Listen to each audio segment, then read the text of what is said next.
Hello guys, ഇന്നത്തെ ഞായറാഴ്ച കുറച്ച് തിരക്കുള്ള ദിവസമാണ്, അതുപോലെ തന്നെ സന്തോഷമുള്ളൊരു ദിവസം കൂടിയാണ് കേട്ടോ. ചെറിയ മോള് ഹോസ്റ്റലിൽ നിന്ന് എത്തിയിട്ടുണ്ട്, അതുപോലെ അരുണ് വന്നിട്ടുണ്ട്. അപ്പോൾ നമുക്ക് നല്ല കപ്പയും കൂടെ കിട്ടിയിട്ടുണ്ട് ഇന്ന്. അപ്പം ഇന്ന് ഞങ്ങൾ അരുണ് കപ്പയൊക്കെ റെഡിയാക്കി തരുന്നുണ്ട്. ഒരാൾ ഇവിടെ ഇന്ന് പപ്സ് തിന്നുവാണേ, ആരെയും നോക്കുന്നില്ല. അപ്പം കപ്പയൊക്കെ ചെറുതായിട്ട് അരുണ് നോക്കി വരുന്നുണ്ട്. ഞങ്ങൾ അതിൻ്റെ ബാക്കിയുള്ള പരിപാടികളൊക്കെ നോക്കിയാണ്. അപ്പോൾ കപ്പ ഉണ്ടെങ്കിൽ പിന്നെ ചിക്കനും കൂടി വേണ്ടേ, അപ്പോൾ ചിക്കനും കൂടി കൊണ്ടുവന്നിട്ടുണ്ട്. ചിക്കൻ ഒന്ന് ചെറുതായിട്ട് നുറുക്കി മാറ്റിയെടുക്കുന്നുണ്ട്. അപ്പോൾ അതിൻ്റെ വലിയ പീസൊക്കെ വേറെ മാറ്റി വെച്ചിട്ടുണ്ട്. അപ്പോൾ നമ്മൾ കപ്പയൊക്കെ ചെറുതായി നുറുക്കി കിട്ടിയിട്ടുണ്ട്. കപ്പ വാങ്ങാക്കുന്ന കാര്യത്തിൽ അരുണാണ് ഏറ്റവും എക്സ്പേർട്ട് കേട്ടോ.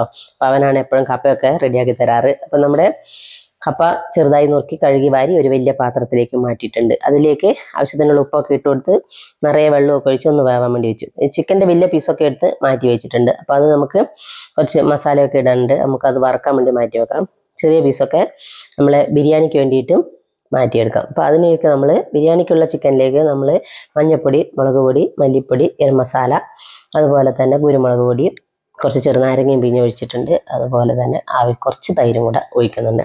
അപ്പോൾ ഇതെല്ലാം കൂടി ഒഴിച്ച് ഇതിനെ ഒന്ന് നന്നായിട്ട് മിക്സ് ചെയ്ത് ഇതിൻ്റെ അരപ്പൊക്കെ ഒന്ന് നന്നായിട്ട് പിടിച്ച് വരുന്നവരെ നമ്മളിതിനെ മാറ്റി വെക്കണം. അപ്പോഴത്തേനും നമ്മുടെ കപ്പ അപ്പുറത്ത് നന്നായിട്ട് വെട്ടി തിളക്കുന്നുണ്ട്.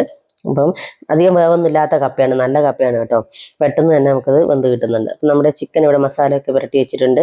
അത് അവിടെ കിടക്കട്ടെ. നമുക്ക് കപ്പയ്ക്കുള്ള അരപ്പ് തയ്യാറാക്കാനുണ്ട്. അപ്പോൾ നമ്മൾ അതിന് വേണ്ടിയിട്ട് തേങ്ങ ചിരകുന്നുണ്ട്. തേങ്ങയൊക്കെ ചിരകി അതിലേക്ക് നമ്മൾ വെളുത്തുള്ളി, അതുപോലെ തന്നെ പച്ചമുളക്, മഞ്ഞൾപ്പൊടി ഇതൊക്കെ ഇട്ട് നമ്മളിതിനെ ഒന്ന് കുറച്ച് കറിവേപ്പെല്ലാം ഇട്ട് നമ്മളൊന്ന് നന്നായിട്ട് ചതച്ചെടുക്കണം. നന്നായിട്ട് അരിയൊന്നും വേണ്ട, ഒന്ന് ചതച്ചെടുത്താൽ മതി.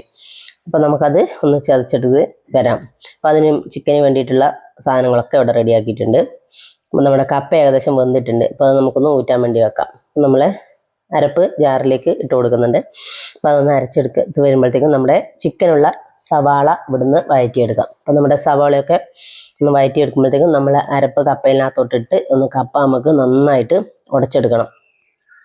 അപ്പം നമ്മൾ അരപ്പ് അതിലേക്ക് ഇട്ടിട്ടുണ്ട്. ഒന്ന് നന്നായിട്ട് ഈ നല്ല നിലത്തിരുന്ന് കൊണ്ട് തന്നെ നന്നായിട്ട് ചട്ടുകം വെച്ച് നല്ല കനുകനാന്നങ്ങ് കുനിച്ചെടുക്കണം കേട്ടോ. അപ്പം നന്നായിട്ട് ഉടച്ചെടുക്കണം. അതാണ് കപ്പ ബിരിയാണിക്ക് അങ്ങനെ വേണം ചെയ്യാൻ വേണ്ടിയിട്ട്. അപ്പം ഇതൊക്കെ നന്നായിട്ട് ഇതുപോലെ കുത്തി ഇടക്കി എടുക്കണം. അപ്പം നമ്മളെ സവാള ഇവിടുന്ന് വഴണ്ടി വരുന്നുണ്ട്. സവാള നന്നായിട്ട് വഴണ്ടിട്ടുണ്ട്. നമ്മളെ കപ്പ ഇവിടെ നന്നായിട്ട് ഉടഞ്ഞ് കിട്ടിയിട്ടുണ്ട്. അപ്പോൾ ഇതിനെ അങ്ങോട്ട് മാറ്റി വെക്കാം. ഇനി നമ്മുടെ സവാള വഴണ്ടിയതിലേക്ക് നമ്മൾ ചിക്കൻ അങ്ങ് ഇട്ട് കൊടുക്കുക. അതിലേക്ക് ഇഞ്ചി വെളുത്തുള്ളി പീസ് ഇതൊക്കെ ഇട്ട് കൊടുത്തിട്ടുണ്ട് കേട്ടോ. അപ്പോൾ അതൊക്കെ ഇട്ട് കൊടുത്ത് നമ്മൾ സവാള ഇട്ട് നന്നായിട്ട് അതിനെ ഒന്ന് കുക്ക് ചെയ്യാൻ വേണ്ടിയിട്ട് മാറ്റി വെക്കാം. അപ്പോൾ ഇവിടെ ഒരാൾക്ക് ഇത് കപ്പ കുത്താൻ വേണ്ടി ഭയങ്കര താല്പര്യമാണ്. അതിന് വേണ്ടിയിട്ട് ആ ചട്ടുമൊക്കെ ആയിട്ട് വരുന്നുണ്ട്.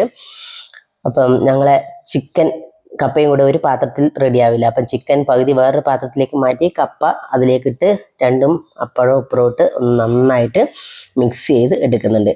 അപ്പം കുറച്ച് ചാറോട് കൂടി തന്നെ വേണം ചിക്കൻ വാങ്ങി വെക്കാൻ വേണ്ടി. അപ്പം നമ്മുടെ കപ്പ ബിരിയാണി റെഡി ആയിട്ടുണ്ട്. വളരെയധികം ടേസ്റ്റി ആയിട്ടുള്ളൊരു സാധനമാണ്. അപ്പം ഈ കപ്പ ബിരിയാണി ഇളക്കുന്നത് കണ്ടിട്ട് ഇവിടെ ഒരാൾക്ക് അതുപോലെ ചെയ്യണമെന്ന് പറഞ്ഞു. അപ്പോൾ ഒരു ചീനച്ചട്ടിയിലേക്ക് കുറച്ച് കപ്പ ഇട്ട് കൊടുത്ത് വളരെയധികം സന്തോഷമായി കേട്ടോ. അപ്പോൾ അത് ഒന്ന് അങ്ങോട്ടും ഇങ്ങോട്ടും ആക്കുകയാണ്. അതിനിടെ അവൾ തന്നെ പറയുന്നുണ്ട് വീഡിയോ പിടിക്കാൻ. അപ്പോൾ ഇന്നത്തെ വിശേഷങ്ങൾ ഇത്രയൊക്കെ ഉള്ളൂ. അതിനിടയിൽ അവൾ തിന്നുന്നുണ്ട് കേട്ടോ. കുറച്ച് കൂടിയായി.